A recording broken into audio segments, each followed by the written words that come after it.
Hello, everyone. Welcome in. You know what time it is. Fantasy Life right here on Sirius XM Fantasy Sports Radio. Kendall, Valenzuela, Adam Ronis with you for the next couple of hours, breaking down everything we saw in Week 14, getting you ready for that Monday Night Football game. I cannot wait, Adam, to hear about the Monday Night miracles that people need. I'm in the same exact situation as some, and it was an up and down weekend. So many injuries to the quarterback position. I know some people are probably coming in, listening to us on this Monday and saying, yeah, my hopes were dashed. Some of the weekly winners that we usually talk about just did not come through. Like we're going to talk about Jonathan Taylor, Bijan Robinson, Jamar Chase, Justin Jefferson, again, Breece Hall. And then on top of that, just really awful quarterback injuries that we hoped wouldn't happen, but we saw them come through. How you doing? How's it going?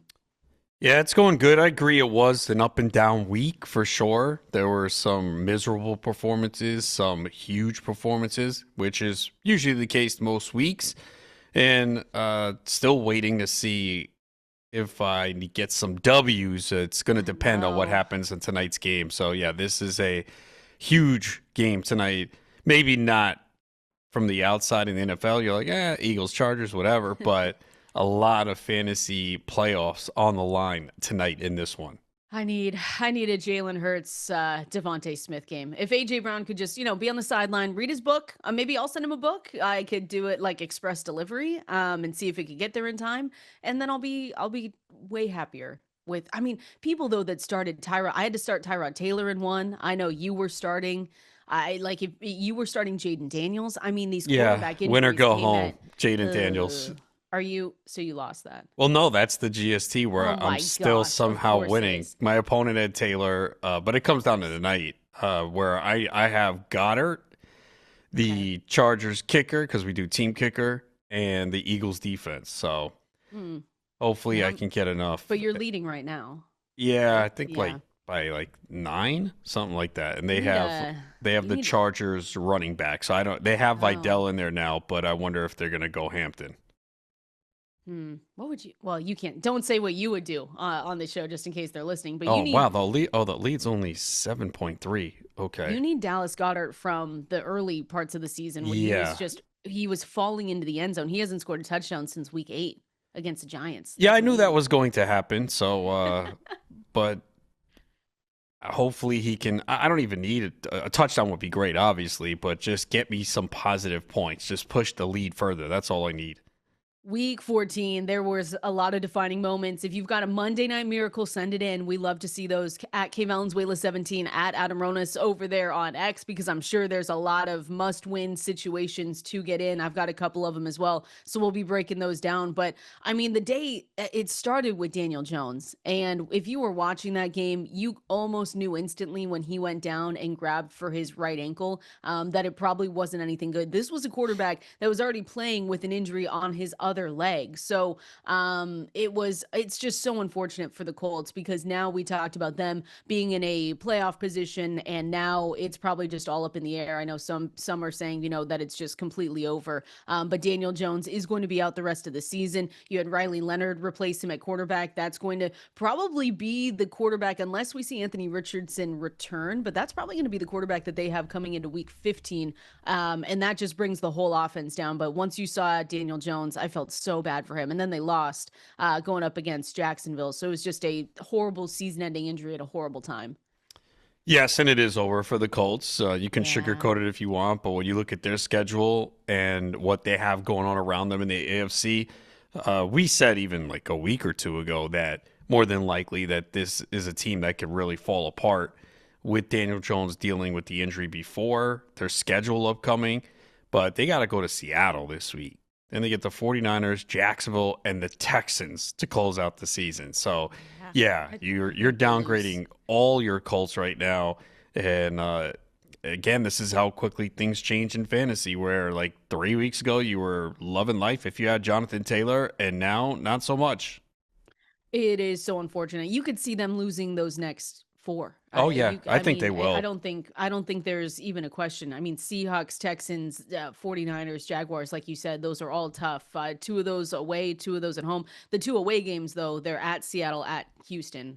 Houston's the last game, January 4th. So It's just so disappointing, especially for a team, Adam, that almost just like Daniel Jones revamping his career like we've seen before in the past, especially these last couple years. It was Sam Darnold, it was these other it was Baker Mayfield. And so Daniel Jones was in that conversation, was in that category, but season-ending injury, especially this late in the season, he only signed a one-year deal with the Colts. So it's another big question of what his offseason is going to look like and if he's going to sign somewhere else, if they're going to keep him on their roster. But yeah, Riley Leonard was the one that replaced him. 18 to 29 passing, 145 yards, one interception. Jonathan Taylor, though, he got you 11.4 fantasy points. That was his fourth game under 16 in the past four. Tyler Warren, nothing, did absolutely nothing for you. 3.7 fantasy points, fourth game beneath 10 in the past six. So I think the bigger implications here when we're looking at Daniel Jones is not only that if you were starting him in those super flex formats, obviously you have to look elsewhere, but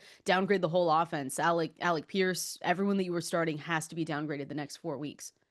Yeah, there's no question about it. I mean, I know Pittman did get 12 targets and put up some good numbers, but Riley Leonard came in the middle of the game. Seattle's going to have a whole week to prepare and watch him on film, and obviously they're home and they're a tough defense. So, yeah, this is real unfortunate. Even though Daniel Jones was already playing with an injury and was clearly not 100%, he was still okay playing your Colts. But Tyler Warren really takes a big hit here. Two catches, 15 yards. So that went from a guy that you were locking in your lineup every week to now you're like, ooh, okay, I might have to find someone else.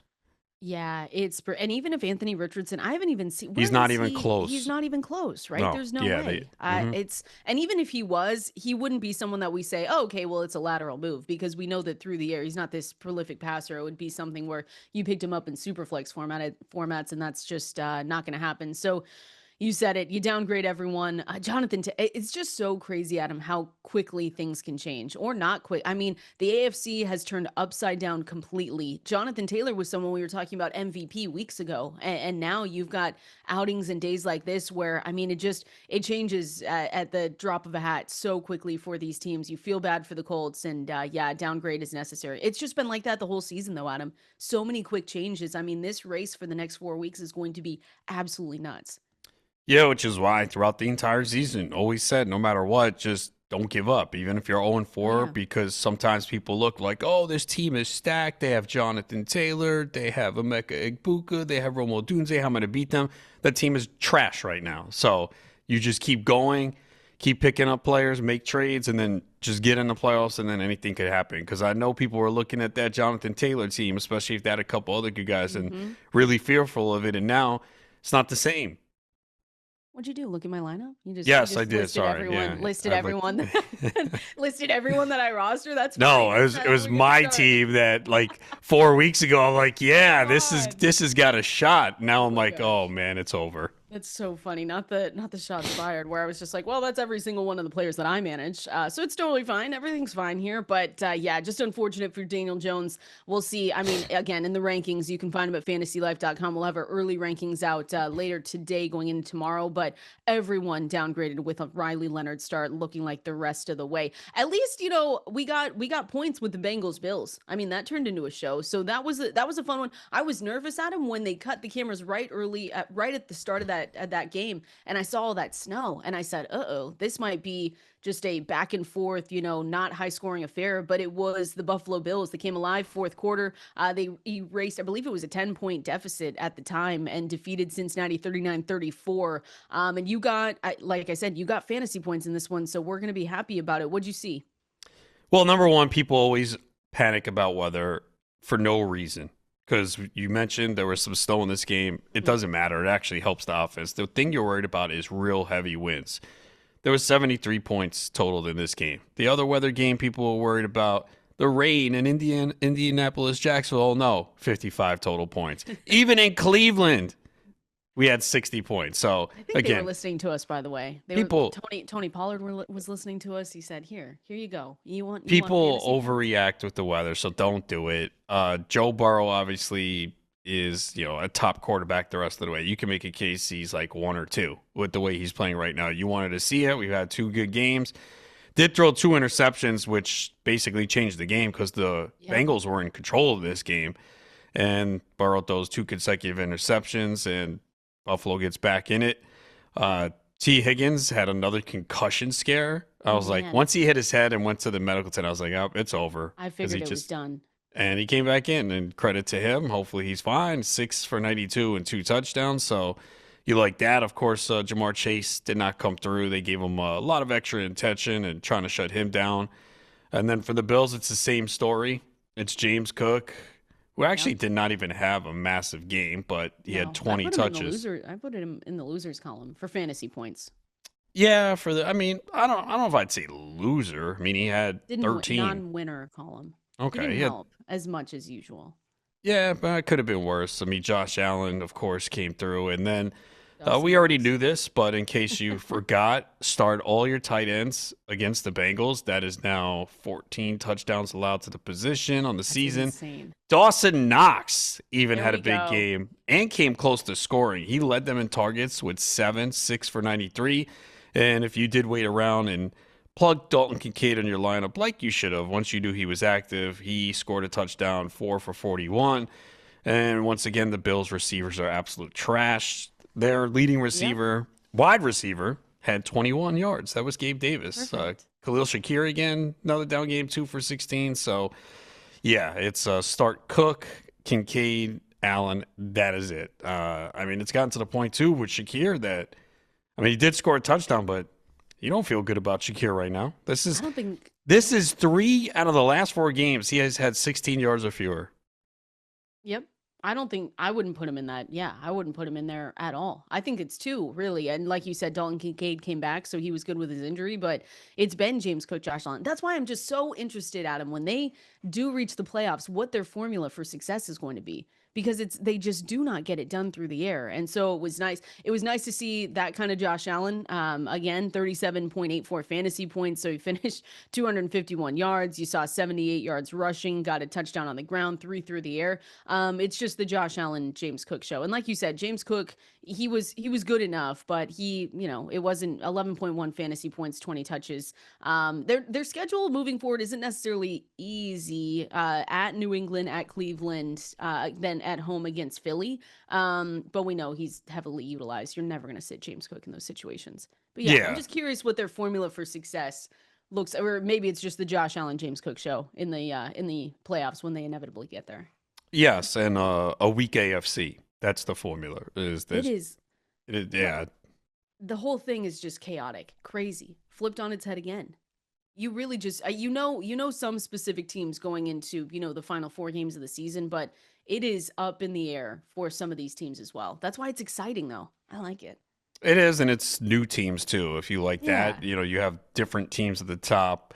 Well, I mean, the Patriots have been at the top, but with a different quarterback, and Denver back up top. So you have some new teams in the mix. And then, Jacksonville making a strong push here, winning 4 in a row. The Texans winning 5 in a row, and that defense looks absolutely lethal right now. They do. Oh my gosh, Jacksonville. For as much, I mean, I made fun of them earlier in the season, but at 9-4, how much fun can you make of that? I mean, Jacoby Myers there, and again, not saying that he is just the absolute best around, but Brenton Strange, I mean, they're getting it done at least. I know we can talk about the teams that they've played, but yeah, sitting at 9-4, Texans 8-5. The Texans have been fun to watch, not on defense especially, but that's one of those teams where I don't think anyone's going to want to face them the rest of the way because they've just gotten hot. So they face the Cardinals, their schedule. Yeah. Wait a second. I know the next 2 weeks. They face the Cardinals and then the Raiders. Yep. Okay, so those should be 2 wins. They're both at home. Then they go on the road to face the Chargers. Okay, that could be tougher. They're they're back home against the Colts. They're going to get in. It's a fantastic end of season schedule. Yeah, and again, that's a team though that doesn't really have a lot of fantasy relevant players either. Nico Collins is in every week. He disappeared a little bit in the second half because they really struggled. And we've talked about Woody Marks a lot.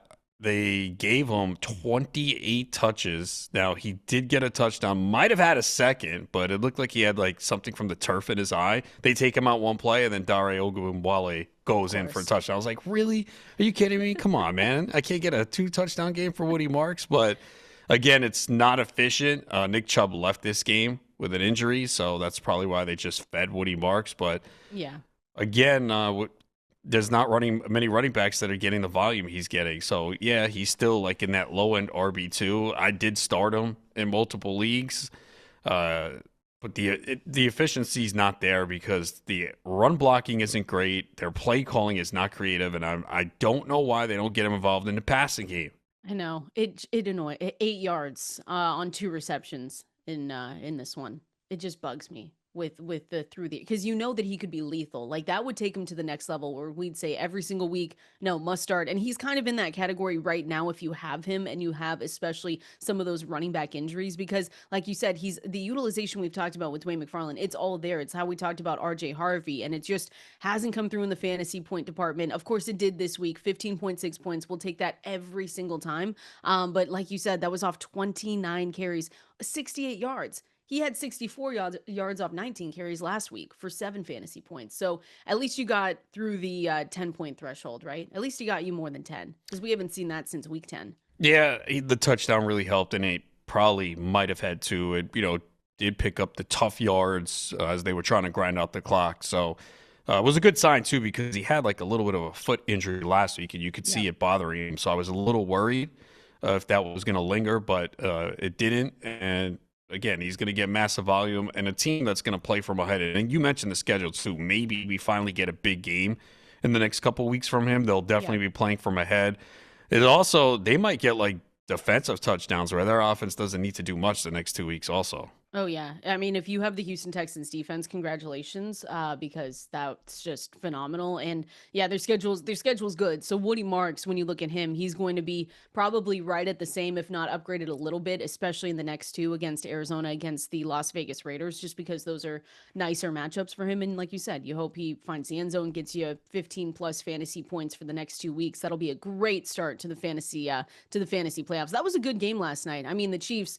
The new reality is the Chiefs they need to not only win out, Adam, but they need a little bit of help. So it's not even in their hands anymore. I saw people getting excited about that because we've seen the Chiefs in the playoffs being on top of their division for so long. But it's it's kind of come back down to earth for the Chiefs. They're just not getting the things that used to go their way, right? The little stuff that you would just say, of course, there it is. It's the block field goals. It's everything else. That just hasn't happened for them this season. Yeah, it's easy to pinpoint where this all started. Once Travis Kelce got engaged, it was go. over. I mean, usually tends to lead to bad things, and now it's infiltrated the whole team. You're so annoying. Have I told you that yet this morning? I mean, it's crazy too because their streak of AFC West titles has ended because they've gotten 9. But with their loss to the Texans, mathematically they're eliminated from that divisional contention because we saw the Denver Broncos win. And so Denver, I think that was their 11th win of the season. So and the Chiefs can finish the season no better than 10-7. It's just crazy. So they've looked really bad for the most, not bad, but because it's not like they're getting blown out in these games. They lost to the Dallas by 3, Denver by 3. Instead of finding ways to win like they did last year when they had those one possession games, they're finding ways to lose. But I would not shut the door just yet, only because I could see the Chargers and the Colts falling apart here. So obviously the Chiefs need to win all 4. Yes. They get the Chargers at home. Now the Chargers always play them well. At Tennessee, home to Denver. Denver's been the recipient of close wins all season long, and then at Vegas to close it out. So there's still a possibility. They obviously need to win all 4, but I could see the Colts losing all 4. And I think the Chargers have a really tough schedule with all the injuries on the offensive line. And how does Herbert play with that left hand injury coming off surgery? I mean, the Chargers could easily lose tonight, right, against the Eagles. Yeah. That wouldn't be surprising. They're at Kansas City. They're at Dallas. They're home to the Texans, and they're at Denver. I mean, that might only be one win in there. I never count the Chiefs out, even though we're sitting here saying, hey, they need the next 4 wins and then they need a little bit of help. Even if they win each of their next 4 games, according to The Athletic in their playoff simulator, they'll still have a 52% chance to make the playoffs. So they not only need wins of their own, but they need losses from a handful, like you just said, of the AFC teams ahead of them. But there is Wait, they did beat Indy, right? Yes. So they have that tiebreaker over them. Mm-hmm. And then the Chargers, they've already lost to once, and then they play them head to head. And then I guess it would come down, but the Chargers have a way better conference record.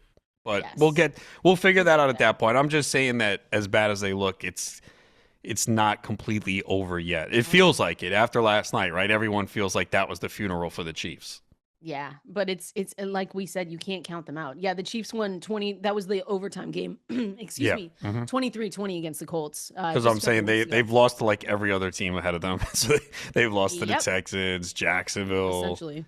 They Yeah. kept it close against Denver 22-19 Yeah, and get they get them mid-November. again. So Yeah, the Bills, I mean, yeah, it's just yeah, don't count the Chiefs out. That's what we say because then once they get in, you'll get all frustrated and say, "Oh, there go the Chiefs." But yeah, it's an interesting fall to see from them. At least we know right now when we look at the Denver Broncos that 11 wins for them, the streak of AFC West titles at least ends for the Kansas City Chiefs. We know that for sure. Time to continue on again at K Valenzuela 17 at Adam Ronis over there on X is where you can send in all of your questions, your comments, your Monday Night Miracles. Let us know what you need to win tonight. It is an Overreaction Monday, though, so we have to go through what the heck, Adam, were the Washington Commanders doing, and Jaden Daniels and his outlook for the rest of the season. JJ McCarthy as well. I want to talk through Emeka Egbuka no longer being a must start. We're breaking it down here next. Fantasy Life does have everything. Make sure you head over there, fantasylife.com. That's where you can go and check out our newsletter, 100% free, our rankings, our projections, and the utilization report that's going to drop later today from the one and only Dwayne McFarland. I saw already, we got some screenshots, Adam, of just, we got one from Cody, said, I'm with you, Ronis, luckily in the playoffs, but winning would have been nice for the first place prize for the regular season. Then Jaden Daniels happened. 3.1 fantasy points, projected for over 22 fantasy points in most leagues. That was just brutal. There's not much you can do about it, though. I had him inside the top 10 in the rankings. I said I would if they told us that he was going to be good to go, and they did. And yeah, he went down, hurt that shoulder injury again. So we'll see if he's going to be. I believe they told us that he could have gone back in there, but still just brutal to have to go through that. yeah, threw an interception and took a big hit, landed on that dislocated left elbow. So they decided obviously not to put him back in. Now we'll see if they let him play the rest of the year. This loss, by the way, unacceptable. What are we doing? How do we make JJ McCarthy look that good? Come on. I mean, JJ McCarthy, again, 31-0, the Commanders lost going up against McCarthy, and he completed 16 of 23 throws, 163 yards, 3 touchdowns. This is the same quarterback that had just a 57.9 passer rating through the first 13 weeks of the season, Adam. Then they made him look so good. This was, to me, unacceptable from the Commanders. I could not believe what we were watching. Well, it was a good matchup, so it's not too surprising against that defense that he was able to put up some yards and 3 touchdowns. Yuck. That's all I can say. That's all I'll say is yuck. Justin Jefferson too, by the way. It's just at this point, what are we doing with J. Jeff? It's just non-factor once again. Caught 2 of his 4 targets, 11 yards, 3.1 fantasy points. So that means Justin Jefferson has scored fewer than 10 points in 3 straight games. And are we not at the point right now where he can be viewed as anything more than a flex consideration? You might have better options going forward. Well, I keep saying this, but when you look at wide receivers, once you get past like the elite guys, they're all kind of the same, where they all have issues and you don't feel like starting them. So you get to a certain point, you get down the list, you're like, well, Jefferson's the most talented. I guess I'll roll with them. But yeah, it is obviously a disaster right now. And I can't imagine many teams with Jefferson are in a good spot. I know, I think last week Probably some people not. were tweeting at us like, yeah, well, I have Jefferson and I'm here. Okay, fine. There's always exceptions, but it has been just a miserable season for Justin Jefferson. One Just 2 forget. touchdowns on the year. That's awful. Well, let me change your mind though. They play the Cowboys I on know. Sunday Night Football, so maybe that changes my mind a little bit. Where you That's what just I'm say, saying. Again, when you start looking down the list, that I know there's no teams on bye this week, but you're probably going to have them in the maybe the low end wide receiver 2 area, but there's just so many receivers that are inconsistent right now, or just the offense is spreading the ball around so much that, how low can you push Jefferson down at this point? That's the yeah, biggest issue. yeah. I mean, against Dallas, we've talked about this defense before and how we just are going to pick on them, even though they did turn a little bit of a corner and we didn't see it last week, but they did after their bye. But Yeah, it's just been so disappointing. Justin Jefferson, a lot of those first round picks, though, just have not been able to pay off their ADP. It's just been a really up and down season at him. And I know he hasn't said anything either, which I know that's, saying bare minimum, but you could tell in his body language that he's frustrated, but he hasn't said anything. So going up against the Dallas Cowboys, I'll have him inside the top 20. I think I have to at wide receiver. That's where he's going to be. What about Emeka Egbuka, though? I know you have a ton of Emeka Egbuka teams. Are most of those going to the playoffs or no? I've got him in two. And one is on the verge of losing and being out of the playoffs. One is going to the I playoffs. I think all of them are in the Okay. playoffs. I believe I'd have to double check, but most definitely several with them are. Yeah, This has look, been bad. yeah, we talked about it during the week, the uncatchable passes that he's had. Obviously, he had a drop in the end zone. It wasn't the greatest throw, but his hands were there. He should have caught it. He even said it himself. They just look like they're not even close to being on the same page right now. I mean, Baker Yeah. Mayfield hasn't played great either.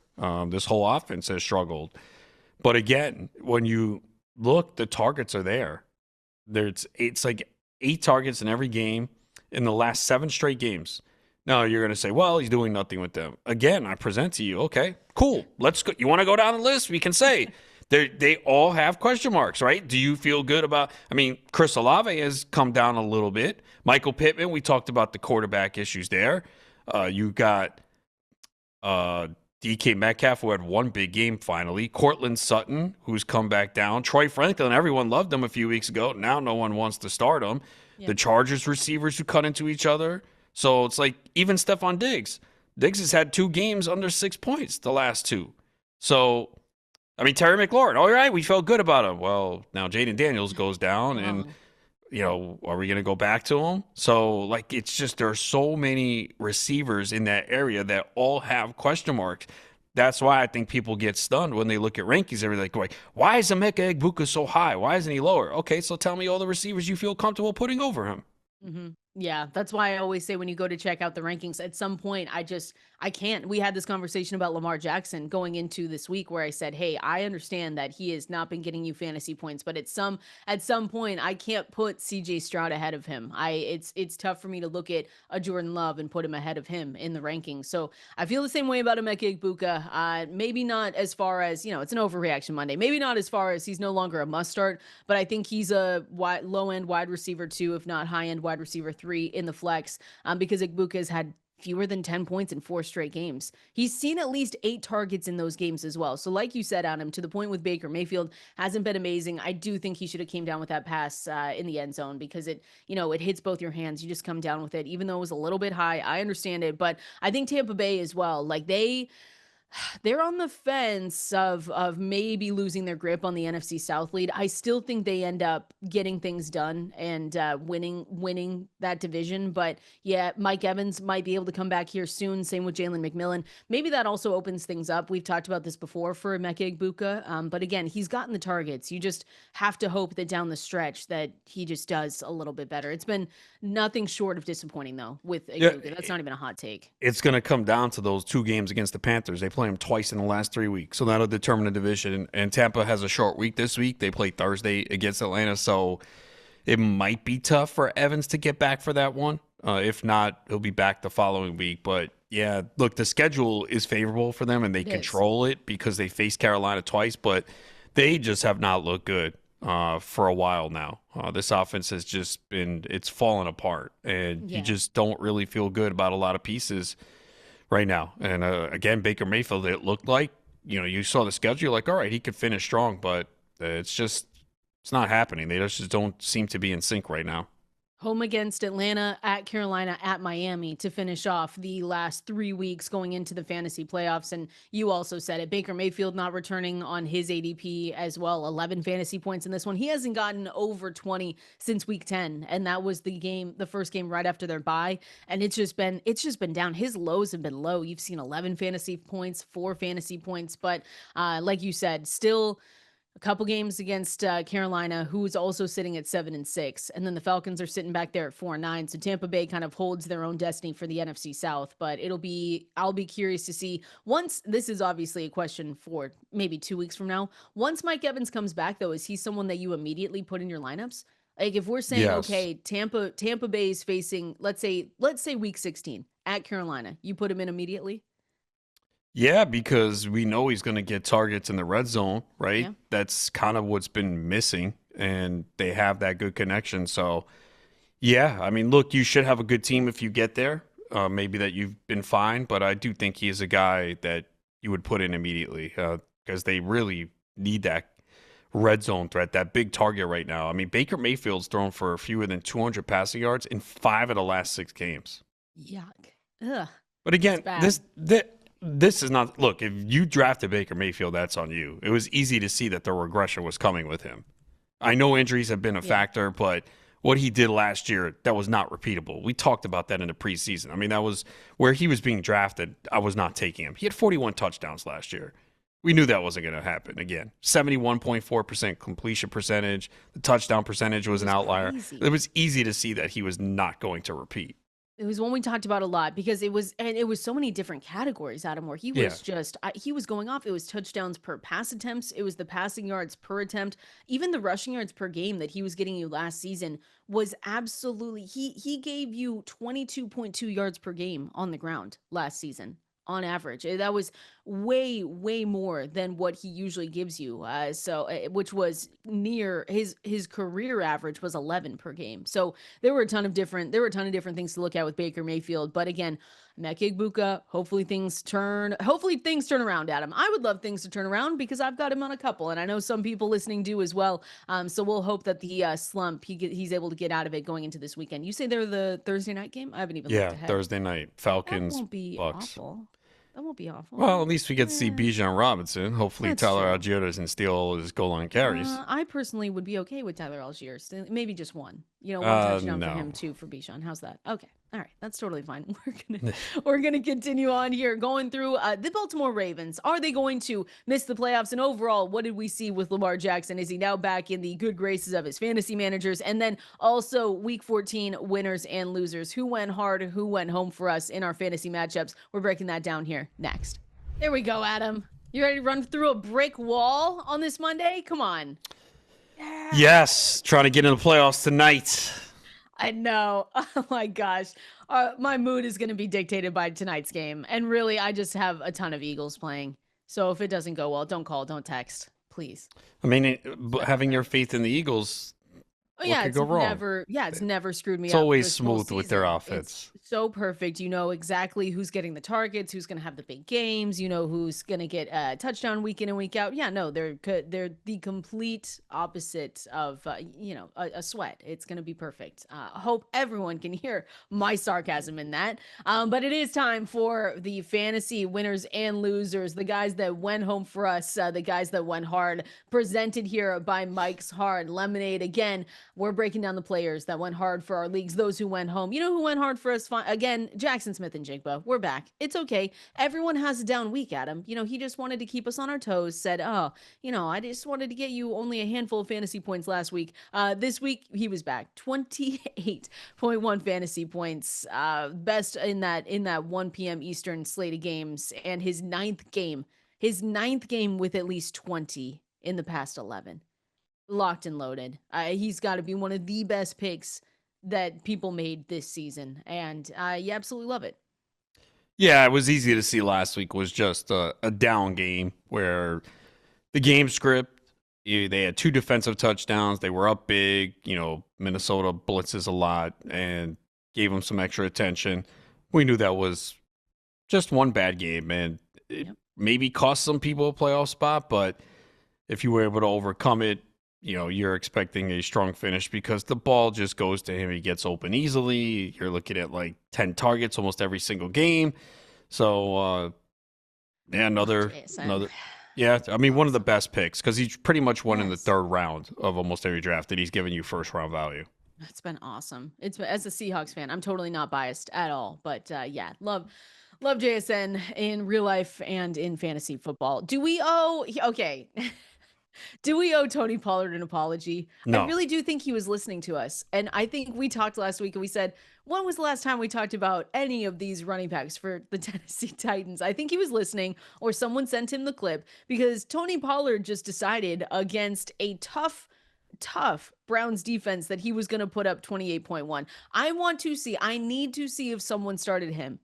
I need a screenshot. Also, please. yeah, I wrote this in my one thing we learned in every game. I said, congrats to the people that haven't set their lineup since week 4. You got Tony Pollard in your lineup. So those are the They people might have won. that have Pollard active. But look, there are some things that you just can't see coming and don't make any sense. Pollard in this run game has done absolutely nothing, and the Browns' run defense has been good. So yeah, he basically, if you take like his, I'd have to do the math, but I'd say probably like his last 4 to 5 games, they don't even add up to what he did yesterday. No. That's how bad it's been.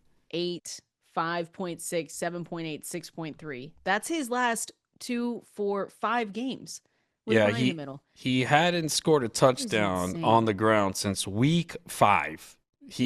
Since week 5, he was at 60 rushing yards or fewer in every single game.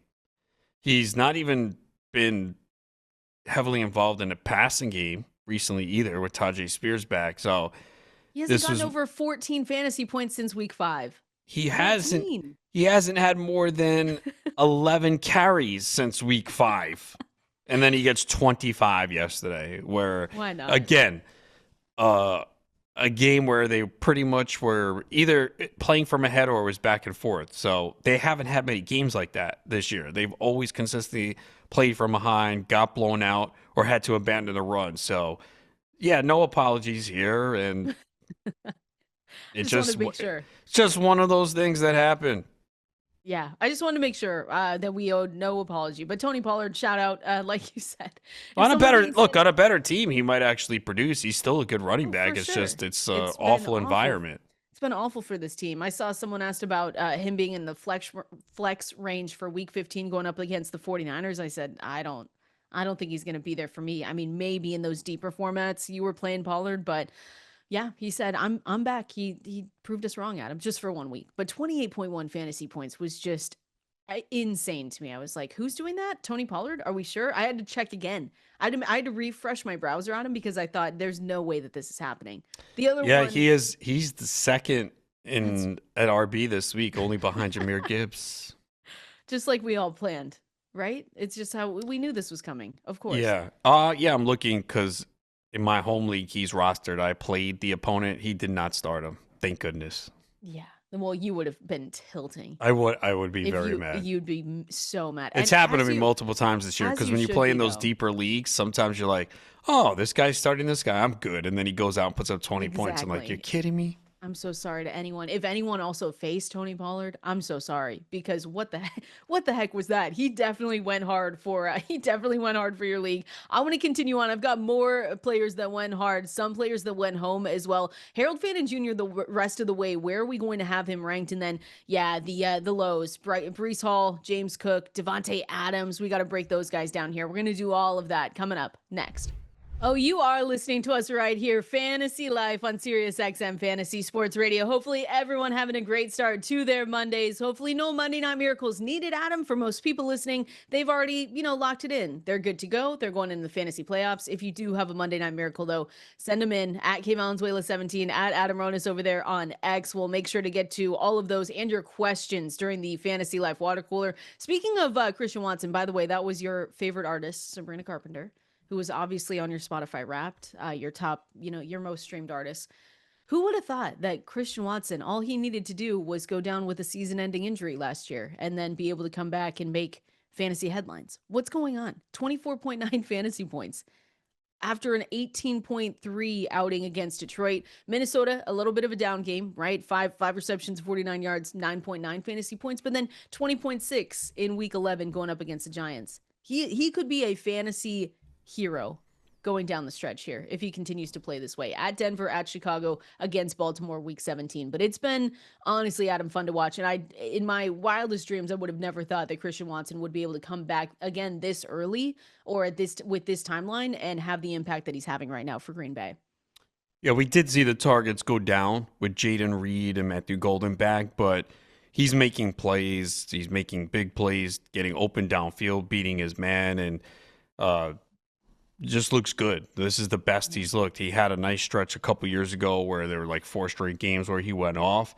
So you're not going to see a lot of targets, but I think when he does get targeted, it's going to be deep down the field, and he keeps making plays. So I think at this point, you feel very comfortable starting him every single week. We talk about a lot of the receivers that are just inconsistent. So, there probably will be a game in there where he gets 4 targets and only catches 3 passes for 35 yards, doesn't score.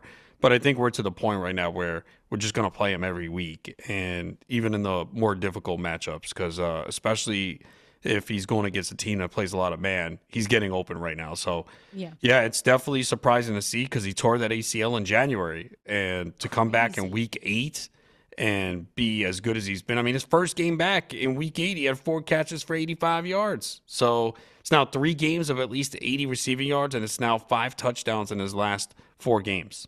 That was a good game too, by the way. Green Bay 28, Chicago 21. Toyotathon Jordan Love. Like we talked about before. Do you see it now? Have you seen the stats? Your sweater's in the mail. Yeah, I see it. I see it. It looks. I mean, listen, it was a good game. I think we're gonna talk. There's one in the water cooler. I found a quote, but it was Caleb Williams saying, need to be better and make those execute on those passes. Because I don't know what that 4th down play call was, but whatever. Ended up losing, but yeah, look, Williams started slowly and rebounded as we see. Accuracy is still an issue for him, but he found a way to keep his team in the game, and just couldn't make that throw. Had DJ Moore open on that play as well, so there's a lot to nitpick there with him, but we'll see if the Bears can get Green Bay in a couple weeks when they're in Chicago, because they go from the 1 seed to the 7 with that loss. Man, and Jordan Love, he's been one of the most efficient NFL quarterbacks on 3rd downs. They allowed the Packers to convert 8 of 12 of those attempts, and all 3 of Jordan Love's touchdowns traveled at least 20 yards. So I think that was a big hole in the game plan, was obviously allowing those explosive plays. What did Caleb Williams end up coming down with, though, for fantasy points? It actually wasn't. Am I remembering this correctly? Oh, 14.9. I guess if you had to start him in a pinch, that's not completely awful.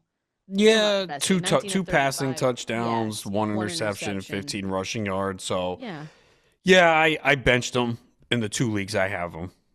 For Jacoby Brissett and Jaden Daniels. Okay. I would have done the same thing. We talked about how this is not the easiest rest of season schedule for Caleb Williams and the Bears. They take on Cleveland week 15, Green Bay, they're at home in these next 2, Green Bay week 16, and then at San Francisco week 17. So I would have done the same thing. Jaden Daniels. They're running the ball a lot. Caleb's been under 200 passing yards in 3 of the last 4. And again, when he faces inferior defenses, he puts up numbers. Against the tougher defense, he usually struggles. Yep, and that's what we saw in this one. I saw someone comment on Jamar Chase. I don't know. He got 10.2 fantasy points, but I know that's disappointing. When we're talking about winners and losers, based on, especially when you look on the other side, T. Higgins getting 27.2 on those 11 targets. I really did think, Adam, that T. Higgins was out for that game. Once he hit his head, I thought it was going to be done, and I thought, wow, we're really going to have to start first of all, I hope he is okay, but then I thought, wow, we're going to have to start the fantasy playoffs without T. Higgins. But yeah, 10.2 from Jamar Chase in that game where we saw a ton of points going around. That was disappointing, but you have some of those games. We're not going to say anything. I'm not dropping Jamar Chase down the rankings at all, but T. Higgins getting those 27.2 was a way bigger day, obviously. Jamar Chase has not scored a touchdown since week 7. Why would you put that out there? I'm just saying. Why would you put that in the universe? A fact. So now he's going to score. He's listening right now. It's the Tony Pollard against the effect. Ravens this week, so we'll see. He faced the Ravens week 13, had 7 for 110 and on 14 targets. Yeah, he hasn't scored since week 7 against them. I mean, he's put up big games since then, but 2 of the last 3 have been mediocre to bad, and then he had the suspension, so he kind of really hasn't helped your fantasy team over the last 4 weeks. I was looking at New England and I thought, wow, did he get a concussion? No, he was suspended for spitting on another player. What do we stop? Don't do this. It'll probably happen one more time before the year ends. No, I mean, it's happened twice already this year. There's no way it'll happen. Stop it. Get out of here. We're going to the water cooler. We're going to the water cooler. We're taking your questions. We're going through your Monday Night Miracles and, of course, the news and notes that you need to know. Water cooler is coming up next. It is about that time. Time for the Fantasy Life Water Cooler. This is where we go through all the pieces of news that you might have missed throughout week 14, get you caught up to speed, get you ready for that Monday Night Football game. Eagles taking on the Chargers as well. Phone number to call in with any questions if you want to tell us what you need to win tonight.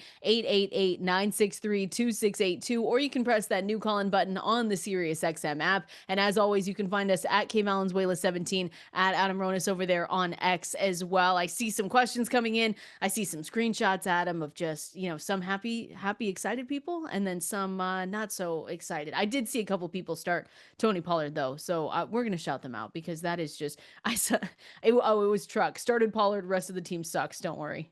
It's incredible. Seeing Tony Pollard 28 fantasy points though is just absolutely nuts. Anyways, we're going to continue going through the news and notes that you need to know and up to speed. And again, fantasylife.com is where you can also go sign up for that newsletter, 100% free. Check out all of our rankings, our projections. The utilization report will be live later today as well.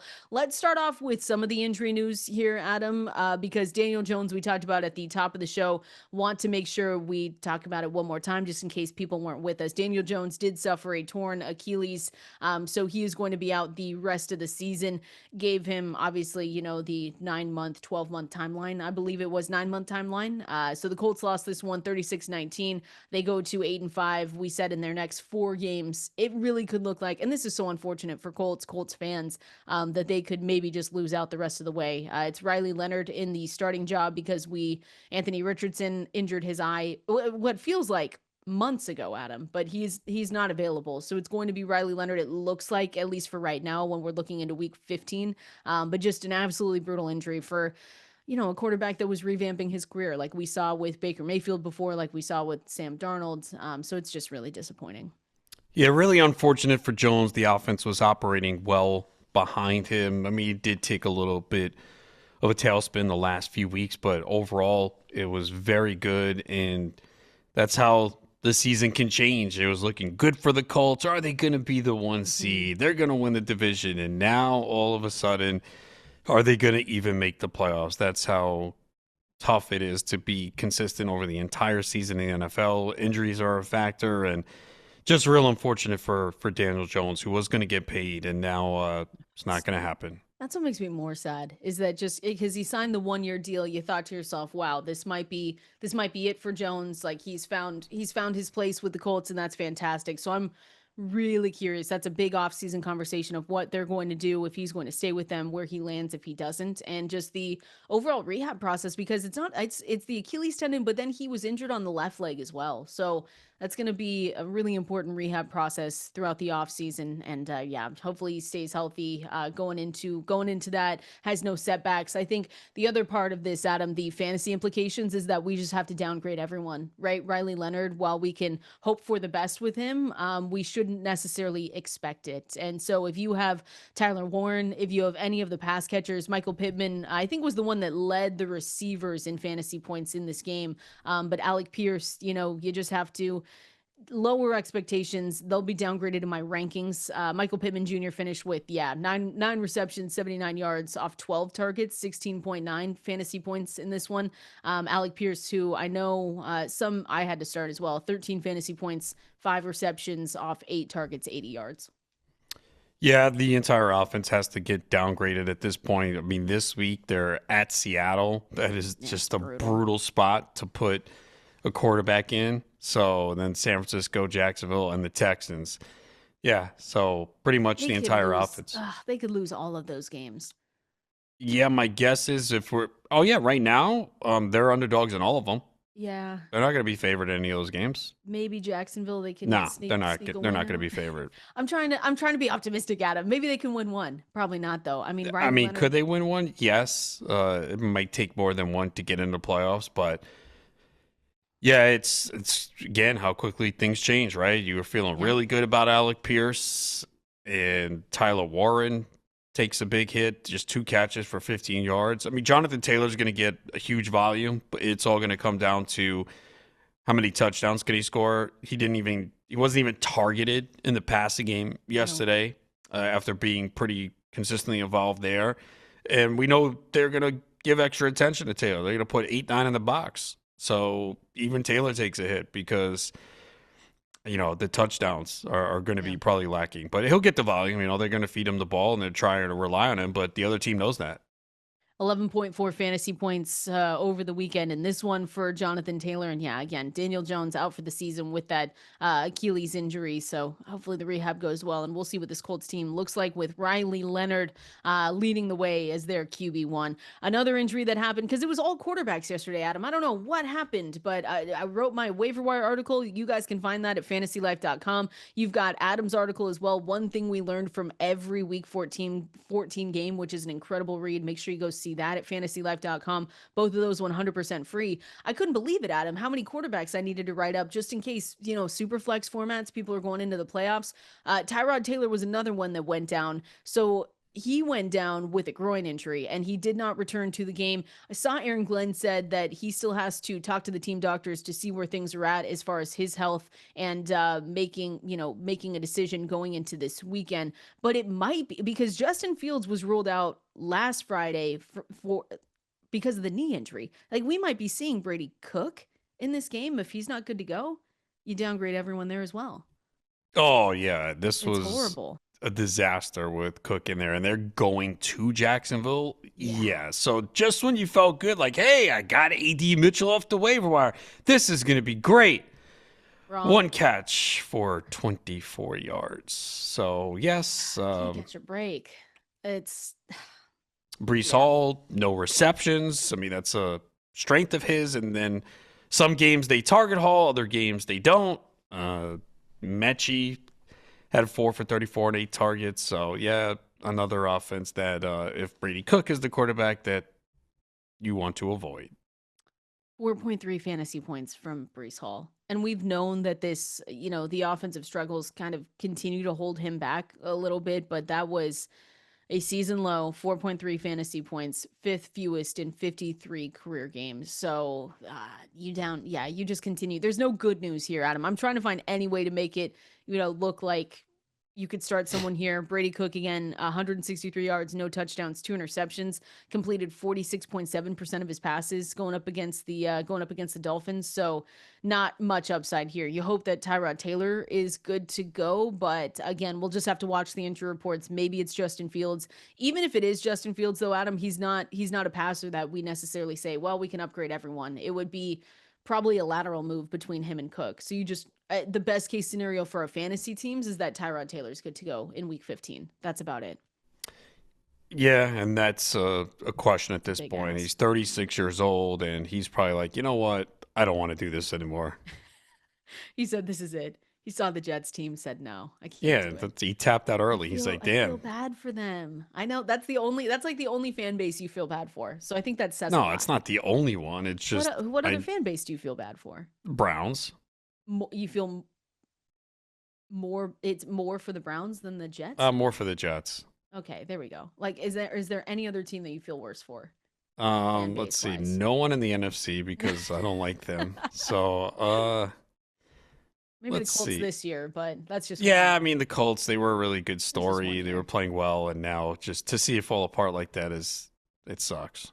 All right, so there you go. That's how bad it is for Jets fans, and I apologize because Adam feels bad for you, and he doesn't usually. I know he feels bad for Commanders fans, Giants fans. Oh, hell fans. No. It's great seeing the Giants 2-11, Commanders 3-10.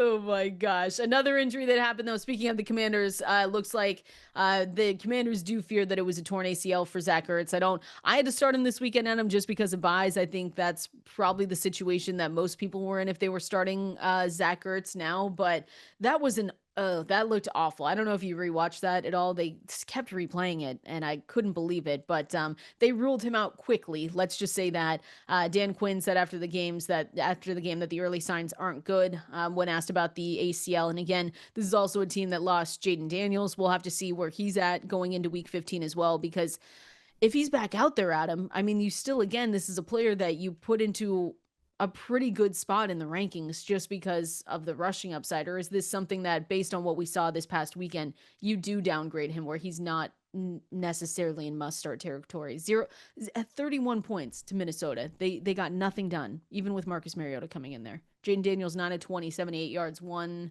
interception, 1 sack. Yeah, I think if he's out there, you still play him. I mean, they're playing the Giants this week. They are underdogs though, because they are on the road. But yeah, if he was out there this week against the Giants, I think you probably still play him. I mean, he's got Deebo Samuel, got Terry McLaurin, and if the team is going to put him out there after this week, then I think you can roll with him. Some people probably won't because they don't want the same thing to happen again. But if you're in the playoffs, you probably have another good quarterback anyway.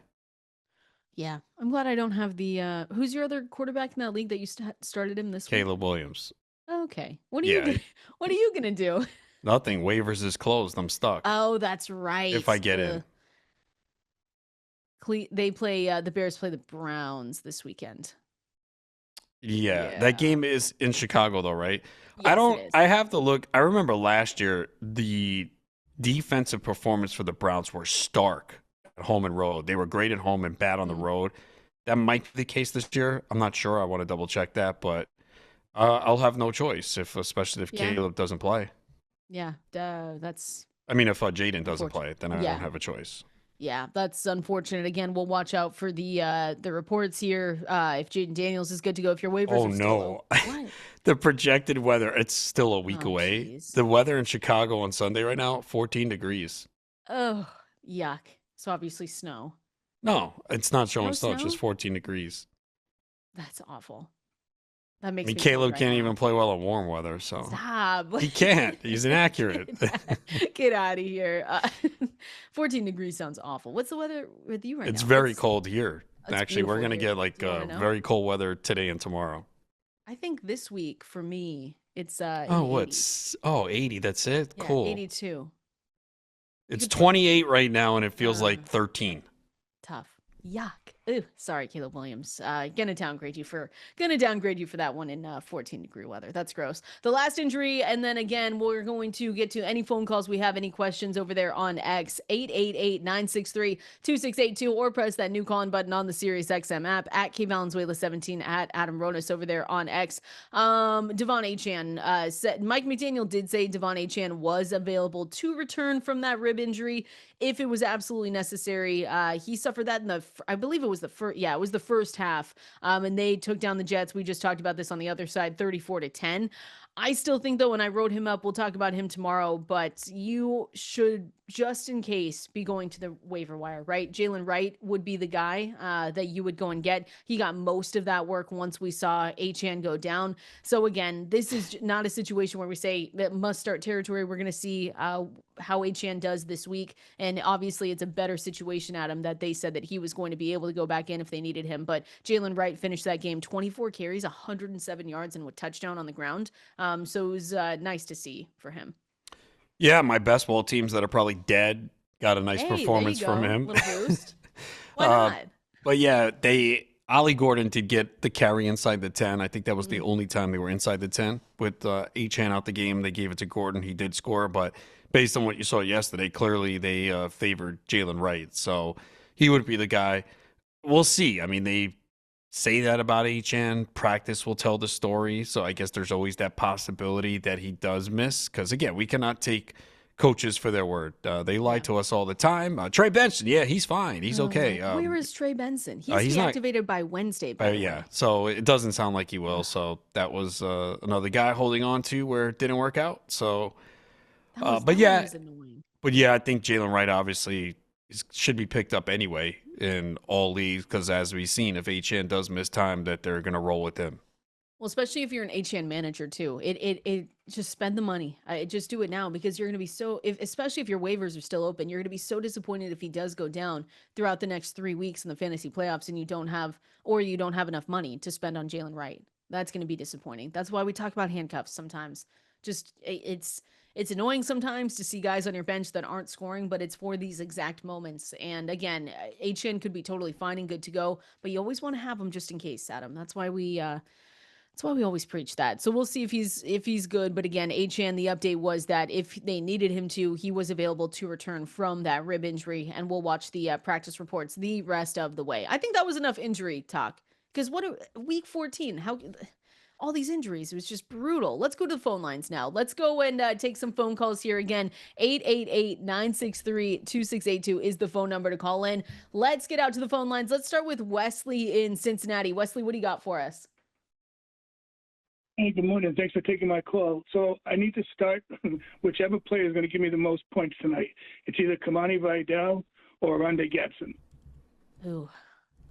Ooh. Adam, do you have a lean? I'm going to look at our projections because I actually need to see where we have them both. Yeah, I don't really feel good about Gadsden tonight because it's a tough matchup here against the Eagles. They've been pretty good against the tight end. Vidal, it comes down to what you think the split's going to be with him and Hampton. I mean, Gadsden can make one big play, but him scoring is probably going to be tough. I probably would go with Vidal and hope he can find the end zone or catch a couple passes.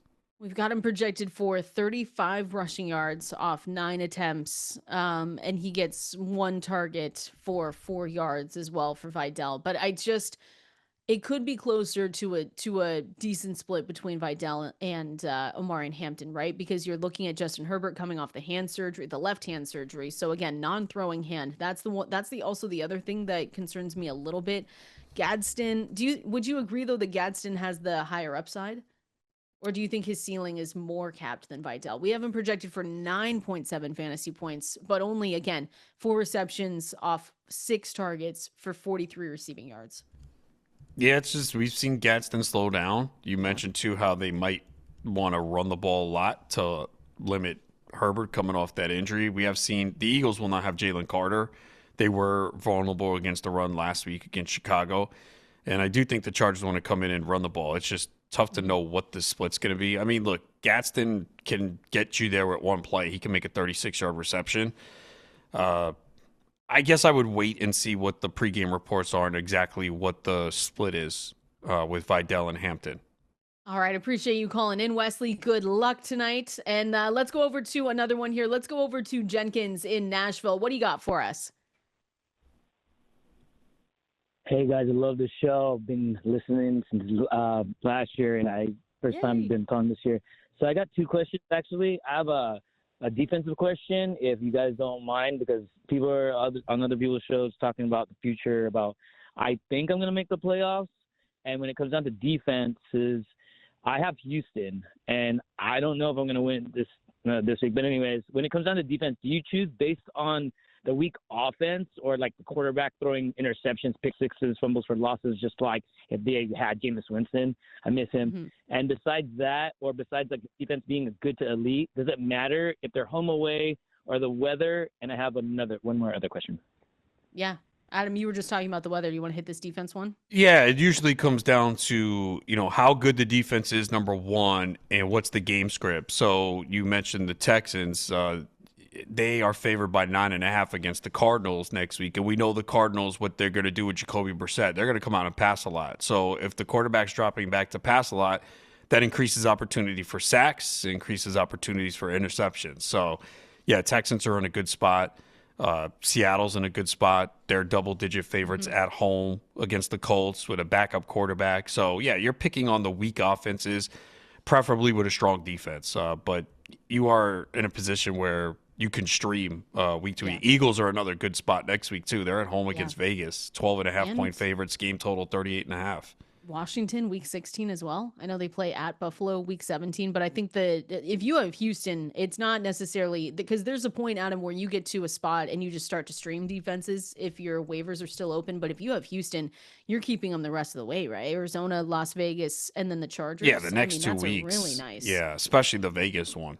Yeah, I think once you get to a point where you're looking at, Kansas City, you have the Colts, you have the Jaguars, and then you can say, okay, well, these teams rank between, 14 and 23, and you don't necessarily want to be messing with them. So you can look at streaming based on, like Jenkins just said, based on, quarterback, point total, weather, all of that other stuff. You said you had one more question for us, though. What was that? Yes, it's a tight end question. So this week, my players that used to be elite took all craps, right? Tyler Warren is my tight end. I have a couple of people on the waivers that I could pick up just because I'm thinking he hasn't really been doing well, and he's like on a downward trend. I mean, he scored me 2.7 points. I'm on a half-point PPR. I'm in a family league, so I have a lot of elite players, but the winner gets 1,000 at the end. Oh, there we go. So basically, it's still important. So I don't know if you want me to list whatever, but basically, my options possibly. Well, Zach Ertz is done for the season. Darren Waller, Harold Fanning, and obviously for next week. Get Fannin. Goddard. Fannin. Yeah, I think it might be Fannin for both of us. Yeah. Harold Fannin. I mean, we talked With about Sanders Fannin at last quarterback. week with Sanders. Yeah. It's been, we talked about this last week. I said, go pick him up off the waiver wire. I don't know if he's not in the conversation as a top 7, top 8 tight end the rest of the way, because what he's been doing, his connection with Shedeur Sanders is so good. So he had the team high 11 targets, 25.4 fantasy points. That's the third most by any member of the team in 2025. And between him and Sanders, you're playing two guys right now, and it's Quinshon Judkins, it's Harold Fannin. I will say this though, week 16, you can play Darren Waller. He is going up against the Bengals. Great schedule. Yeah, I think Darren Waller too. He's got a good rest of season as well. Also this week, Isaiah Likely against the Bengals. Is he gonna not score touchdowns again? No, come on, that was funny. That's true. Look, the third week's a charm, isn't that what they say? Oh, right. It's 2 weeks in a row. Ravens He's come against close. The Bengals. Ooh. It goes to show how much you can stream some of these tight ends based on their matchup. I like Harold Fannin Jr. In a league like his, like in our leagues, yeah. like Fannin's rostered, Waller's rostered. I mean, close to Loveland is rostered. So, Everyone's in a league like that, sure. Yeah. I mean, you're actually pretty happy that Fannin is out there. Yeah, go get Fannin, go look at Darren Waller and Isaiah Likely, like you said, Adam, going up against the Cincinnati Bengals this weekend on the road. So that'll be a great one. Appreciate you calling in, Jenkins and Wesley. We're going to keep the phone lines open. Also going to continue looking through our questions over on X, but it is now time to go through the best around presented here by Xfinity, the guys that really showed out for us. We're going to break down those names here coming up next. It is time for the best around presented by Xfinity. Imagine all your football all in one place. Easy Xfinity. Imagine that. All right, Adam, we heard it in the intro here. Puka Nacua, he was one of the best around though in this game, and you were so excited to see it. Davante Adams was not the best around. We've usually been talking about him, but Puka Nacua was able to come down and get you really, really nice fantasy points in this one. Seven receptions, 167 yards, 2 touchdowns as well, and he got you 35.7 fantasy points for most of your leagues. And this was just a beatdown again by the Rams going up against the Cardinals, but lovely to see because that was his best fantasy. No, he had 136-point performance against Indianapolis in week 4. So second best performance this season. Came at a great time. Yeah, I flash back to what he did the first 5 weeks when we were like, wow, this guy is a league winner and the best receiver in fantasy football. We know Davante Adams has been taking away some of those touchdowns lately because Puka had a 3-game stretch where he didn't score. He still was very good in those games because he was getting the receptions and the yards, but this was a great performance from Puka. I mean, certainly for me in one league, really helped me. Hopefully, lock up the W tonight, but getting that performance from him was massive, and he probably led a lot of people to a win this week. And again, Adams has been taking away a lot of the touchdowns, but Puka showed that, especially if it's a longer play, because if it's inside the 5, it's either going to be a run or it's a target to Davante Adams, who did get a target early in this game and then just couldn't convert with Stafford. But yeah, this is a massive game for Puka and gets the Lions this week, and what we expect should be hopefully a shootout, then at Seattle in week 16. But he faced Seattle already and had 7 for 75 and 2 carries for 18 yards. And then the Falcons to close out the fantasy championship. So, you would like a few more games of Puka, something similar to this. I mean, this is asking for a lot. It's 167 to 2 touchdowns. But, let's just keep peppering Puka with targets. Let's do it. Yeah, Devontae Adams, 4 receptions in this one, 29 yards. Sorry, I don't 6.9 feel fantasy bad for points. Devontae Adams I do. managers. Why? Why? He's Because been you doing don't it every have- week. Because you don't have him. That's why you don't feel Yeah, bad. that's why. Exactly. No, even if I did feel have bad. him, though, like, you can't be upset. It's the whole JSN thing last week, too.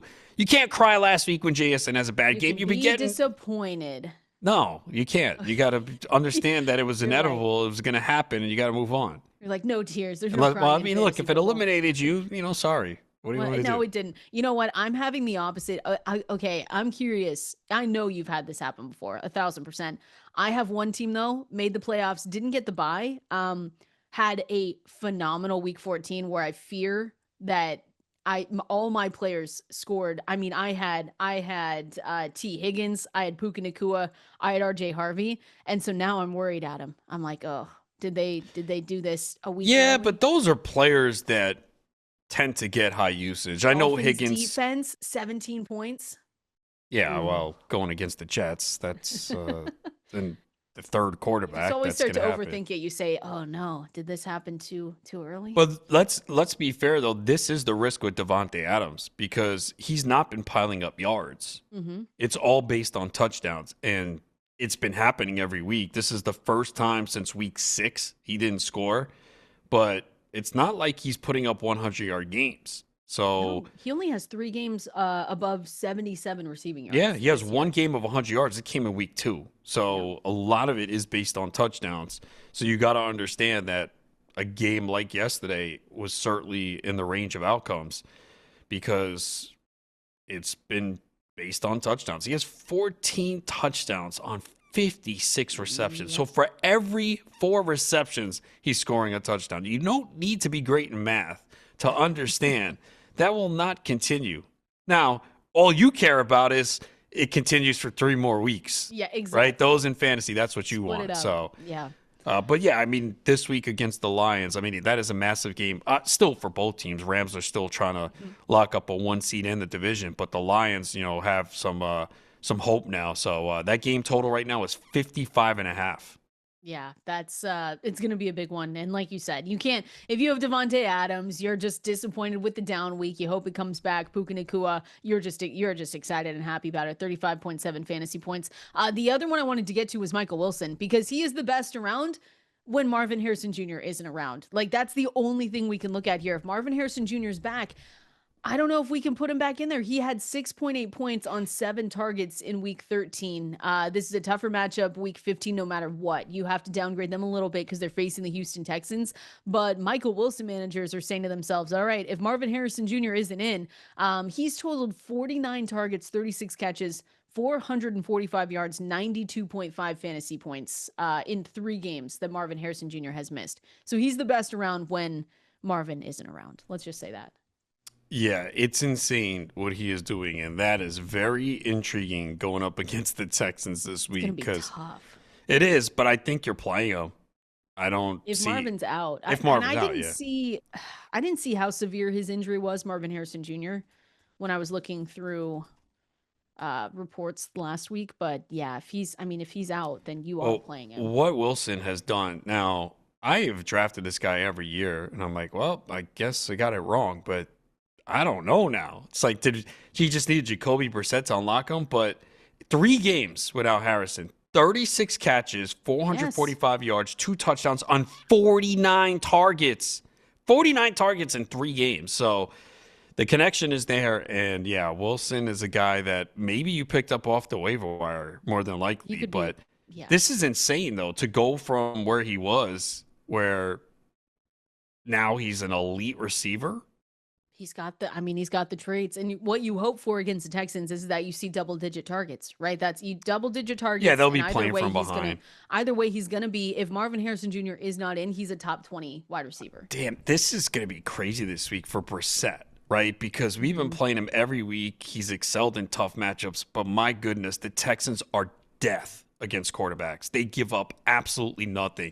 Look at what they've done. I mean, Mahomes had 160 passing yards and 3 touchdowns. Yep. They've allowed 253 passing yards is the most they allowed this year. And that was to Josh Allen in week 12. And Allen had no touchdowns for 2 interceptions. They faced Josh Allen and Mahomes in 2 of the last 3 weeks. allowed no passing touchdowns and picked off 5 passes. I've got Brissett and Caleb Williams this week. So Oh, no. that's my. I know. I don't. You know what? I have the same. Actually, I don't. I got to do you? see if I make the playoffs in that league. Yeah, I've got tough. But I have that same decision. I played Brissett the last 2 weeks, but that's going to be a challenge this week. I know. Because it's easy to look at and see what Brissett has done these weeks, but this Texans defense is tough. been. You don't want to face them. Let's see what. Well, we have all week to figure that out. Yeah, perfect. I can just sit here and think about it. It's going to be great. Let's see what Jonathan Von Tobel has to say about it. We're going to break down the Monday Night Football game here tonight with him, do some early week 15. Wow, week 15 lines here coming up next. This is Fantasy Life right here, talking with the one and only Jonathan Von Tobel, on-air host and betting analyst over at VSiN. You can find him on Money Moves, Countdown to Kickoff, and Live Bet Sunday. Jonathan, welcome in. First, we can just say we're sorry about your Colts, Daniel Jones. That is just brutal. There's nothing we can say. It's just absolutely brutal. How you doing? Yeah, it's tough. I mean, look, this is we had been talking about it on our podcast, Pod to the Futures. We talk all about futures wagers and how you handle those sort of things. And 2 weeks ago during their break, I said, look, this is the time to start to short this team because the schedule is going to ratchet up. They're going to play a lot of tough opponents. Figured they would make a slip down the standings. I did not expect this. This is like what's the worst of the DEF CONs? Is it DEF CON 1? This is absolutely horrible. You trade for Sauce Gardner. You were going to invest in him. Now he's got a torn Achilles. You can't wait for him. Richardson hasn't been developing. So I don't know what this looks like next year. I suppose you just turn the keys over to Richardson again and see what's going to happen, and you go from there. But I would expect that the Colts next year are going to have a high draft pick. Oh, wait, no, they won't. So next year is going to be tough. The next year and a half is going to be pretty brutal. Yeah, sitting at 8-5 too. That's the other part. I mean, the Texans heated up, and we've been talking about them and just how fierce their defense is. Like, no team is probably going to want to face the Texans going into the playoffs, but they're at 8-5. Jacksonville sitting at the top at 9-4. But Adam and I were talking about just your schedule overall, and that is also brutal. Like, we could say, and this, like, not to just pour salt on the wound, but like losing the next 4 is not out of the realm of possibility. And so we look at that from a fantasy standpoint too, and we just say downgrade everyone if it's Riley Leonard the whole rest of the way, which it looks like it should be. It will. Well, I mean, that, like we talked about yesterday on the show when he went down, I mean, it seems like see you later, Jonathan Taylor for Offensive Player of the Year. I mean, at one point he was like a $3 favorite to win that thing. Now, I mean, you're going to face like 10-man boxes. It's going to be like, hey, let's see if Riley Leonard can throw the ball downfield and beat us, which he could not do yesterday. So yeah, it's like really all bad. At one point, the Colts were 7-1, had the favorite to win Offensive Player of the Year, had the favorite to win Coach of the Year, and they might finish on the outside looking in with 8 wins. Like, that can't get much worse than that. It really can't. We Adam doesn't usually feel bad for many fans, but I know he feels bad for Colts fans in this situation. And the Jets. The Jets are always in that conversation, Jonathan. So let's try and turn things around here. Philadelphia Eagles taking on the Los Angeles Chargers. Chargers are at home in this one. Spread sitting at 2.5. I saw that the Chargers are, underdogs in this game. Total sitting at 41.5. So just your overview of this game and your expectations. What do you think? So this is the first bet I made last Monday. I took 3 with the Chargers. My whole logic was, look, they're saying that Herbert's going to play. It's an offhand injury. So let's just grab a number and see where it goes. And sure enough, it's gone off that. I actually still think 2 is playable. As we've discussed, if you wanted to open up a teaser, tease this up, the Chargers, that is, with a very low total in this game, and then look elsewhere next week. You can use the Washington Commanders if you see fit. You can use the Broncos in that game against the Packers. That's going to be, I think, a really strong teaser leg as well. So there's a lot of options for you here, but I still think 2 is playable. Look, Carter not playing, I think, is a very big deal for a defense that actually has not played well against the run, even with him out there. They're floating around 19th in a lot of key different metrics. I think Harbaugh is going to be willing to come out here, protect Herbert's hand, run this ball as often as they can, get in here and potentially get a win. And on the flip side, I don't know why we would trust, without Lane Johnson and the disjointed nature of this offense, that this Eagles team is going to wake up. I think that the market's still a little too high on the Philadelphia Eagles. I think these 2 teams are near equals to each other at this point. So give me the Chargers, even at 2 off the 3. I think it's a sound play to make tonight. Well, you have Omarion Hampton likely coming back. Yeah. Kamani Vidal has had some big games. Is there anything that you could take advantage of in the player prop market for them or anywhere else? So this is why I'm glad I'm on with you guys, because I wanted to ask you, because I like the thought of the Chargers coming out and running the ball as much as they can. I mean, for everything that we've talked about, right? Carter's not there. It's already a bad run defense. And how do you negate your quarterback getting any unnecessary hits on a hand that might be hurting him a little bit? You just hand the ball off. You don't put the ball in his hands. My question would be, with Hampton practicing, is he going to be the lead guy? Like, we have this kind of dynamic in LA where you have two running backs that could theoretically have some big nights. But if you're going to tell me that, like, Hampton's going to be the dude, and like you said, he's been practicing, I feel like going over his rushing yards is the way to go. I mean, you're floating in the mid-60s here for him, or excuse me, mid-40s for Hampton at 44.5. Kamani Vidal's at 36.5. But I think 44.5 is a workable total for Hampton if he's going to be like the lead dude in terms of attempts tonight. And I think that's, Adam, what we think is going, like, that's what we think is going to happen, right? That if Omarion Hampton's out there, that he's going to at least get more of the attempts and more of the target share. But I think we're still on the side too that Vidal will be involved, just because, like you said, Justin Herbert's coming off his hand surgery on Monday. Even though it's his non-throwing hand, we're a little bit nervous about that. I think that's where we're at in this, Adam. Yeah, I think they'll probably still keep Vidal in the mix. I think they don't want to, in his first game back after missing so much time, just give it all to Hampton. And I mean, we saw Bucky Irving last week play in his first game back like 54% of the snaps, but he got the majority of the touches in the backfield.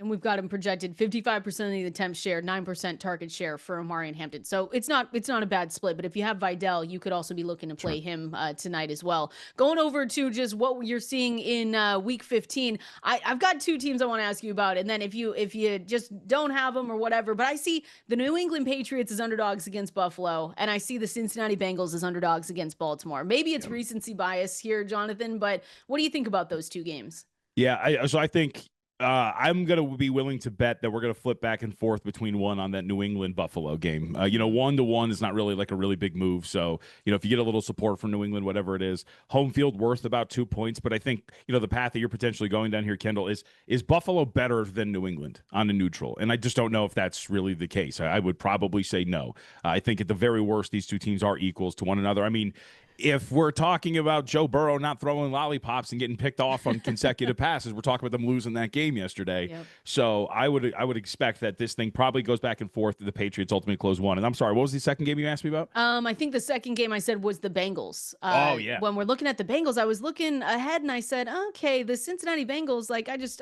don't know about this one. They're underdogs to the Baltimore Ravens. Cincinnati Bengals at home. I am in on Cincinnati. I've bet them in every game since Burrow's come back. I'm just going to keep doing it. I think that the market's a little too low on the Bengals. And look, give them some credit. Now, those two runs they gave up to Josh Allen yesterday were absolutely ridiculous. The touchdown run, and then it was the 3rd and 15 or whatever it was, to essentially ice the game. Absolute insanity. But they are playing a little bit better defensively, and Burrow just gives them another gear, man. Like, they are a better offensive team. And to sit here and say that, again, this Baltimore team is this much better than them on a neutral. Now, this is a change for your audience, right? You're talking about Baltimore when they were playing in Baltimore on Thanksgiving. What was it, like a 7 on Thanksgiving when that number was? Now you're looking at 2.5. We've seen a little bit of a swing in favor of Cincinnati. I don't think it's enough. I think this should be closer to like Cincinnati -1, 1.5. So give me the Bengals. I like that. Adam, any others? Yeah, Chiefs favored by 4.5 over the Chargers. Yeah. I mean, so look, the betting market's a little stubborn on Kansas City. I don't know if you guys were tracking this yesterday. I was sitting out at Circa, watching the late games, and we were sitting at the board. They got up to 5.5-point favorites yesterday. Kansas City did. Like, yeah, they just got steamed up. And, we do an exercise on our show, Market Power Ratings, and it's how the market power rates all of these teams. And Kansas City has consistently been one of the top-rated teams in the NFL, despite the returns. And I just think that there is this market belief that they are that team. And the betting market can be stubborn. You see it a lot. Like, if you can get an edge, you constantly, like, pick at that scab. The Bengals are a really good example. If you're riding the Texans, it's a really good example of a team that's just been undervalued by a market that really refuses to budge. And I think this is just another example of it. So if you're going to continue to play against Kansas City, I cannot blame you. And I would. I think we're just a little too high on the Chiefs, and we've seen a lot of points of evidence to that case. Jonathan, you are amazing as always. Jonathan Von Tobel, again, on-air host and betting analyst over at VSiN. Good luck tonight, and we will get to talk to you next Monday. Yep. Thanks, guys. As always, see you. Awesome. Again, you can find him on Money Moves Monday through Friday, 12 p.m. to 2 p.m. Eastern. Countdown to kickoff 12 to 1 on Sundays, and then live bet Sundays 1 to 4 is where you can catch Jonathan Von Tobel. Speaking of these games tonight, Adam, I know people have Monday Night Miracles they need to get through, and we've got the Monday Night Football preview. We're going to be breaking it down here next. Fantasy life right here, breaking down Monday Night Football, those Monday Night Miracles. I see him coming in. I see one from JP here, says first place is on the line, Adam, up 26, going against AJ Brown and who else? Wait, Cameron Dicker. Half point PPR. How we feeling about this? Gonna be a sweat. I mean, look, AJ Brown I think is. you've got it.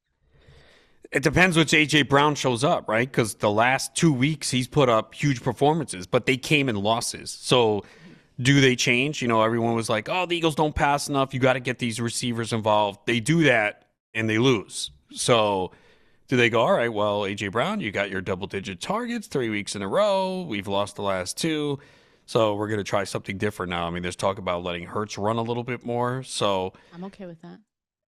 yeah, so you need the Brown from the 2 for 7, the 2 for 13. You can't have the AJ Brown from the last 2 weeks because if that happens, then you're in trouble. Two straight games of at least 110 receiving yards, 3 touchdowns over the last 2 games. So if he goes back to what he did in Detroit, 7 for 49, then yeah, you'll win. I'm okay with, hey, listen, I've got Jalen Hurts tonight. I've got Devontae Smith. I'm facing Saquon. So I think that all can go in my favor, right? Everything's going to be fine. Yeah, look, I What think a can go wrong? lot of people have multiple players in this game that are For trying to sure. decide playoff spots, right? I mean, Well, the Chargers are loaded on offense. I mean, they have slowed down, but a lot of those receivers, so Marion Hampton, we're expecting back. Herbert, I can't imagine a lot of people started him. I did not recommend him whenever someone was asking a question involved with him. Again, we just don't know.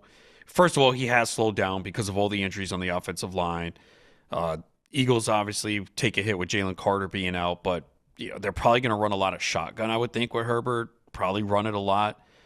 So I don't think you could have started it this week with a lot of confidence. yeah, no, I've got him in a super dynasty super flex. That's the only place I'm starting Justin Herbert, and I'm not excited about it. But all my other quarterbacks have gotten injured. So, and the big one's going to be Omarion Hampton, Adam. I think a lot of people, if they had him, and I would have done the same thing. They told us that he was going to be good to play. So what his split and his workload looks like next to Kamani Vidal, excuse me. And again, this is one where, we have him projected for 54% of the attempts there, 9% target share. So that's a true split with a little bit more going to Omari and Hampton. And then, Oronde Gadsden, Lad McConkey on the Chargers side as well. Like Oronde Gadsden has really come back down to earth. He had a, really good fantasy outing. Now you've got that coupled with fantasy duds during this stretch. So he's only totaled in the most 3 recent games. He only has 6 catches, 81 yards, 14.1 fantasy points. I don't know if people are going to him this week, but he is still featured in this offense. Same with Lad McConkey. So those are really the 2 offensive pass catchers that you're looking at too.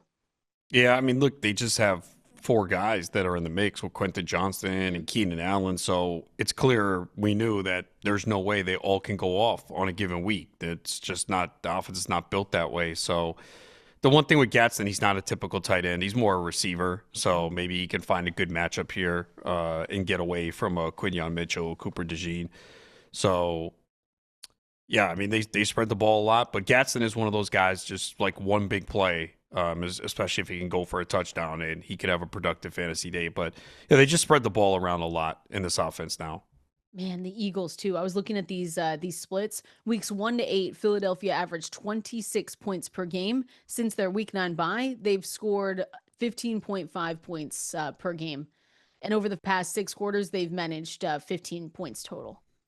Yeah, it's been bad. I mean, obviously the game against Horrible. Dallas, they scored 21 early, and then that's it. They didn't do anything the rest of the game. And, they have injuries in the offensive line too. Lane Johnson is out, so that's tough. Not having him there, we've seen they're just not as good without him. So, and they have a lot of questions to answer, right? They not look do. good, and we've seen them collapse before just 2 years ago. So, look, it's a huge game for both teams. We said that a lot this weekend, but it is true. Philadelphia loses this game, it opens the door for Dallas, and also puts Philly. You wonder if they're a true contender if they lose this game. I think you're still wondering that now. Is this not a team? This Eagles team is closer to me to the 2023 version than the 2024 Super Bowl version. And I don't even think that that's an overreaction. Hopefully they prove us wrong. We could see it tonight. Even just their red zone touchdown percentage has gone down nearly 30% since week 10. It's just been bad. So we'll see if this is the game that they get it done. Again, a lot of fantasy players going in this one. Hopefully your Monday night miracles come true. Adam, who are you taking? You going with the Eagles? I really don't have a good feel on this game. I'm rooting against the Eagles, obviously, as a Cowboys fan to keep the division hopes alive. But it's always it's difficult to trust the Chargers, especially right now. All those injuries, Justin Herbert coming out with his hand injury. We'll see how they do. So you won't say it. I'll say it for you. You're taking the Eagles. You feel like the Eagles will win? Probably, yeah. All right. Big games for our fantasy teams. Good luck tonight, everyone. We're going to be back with you same time here tomorrow. See you then.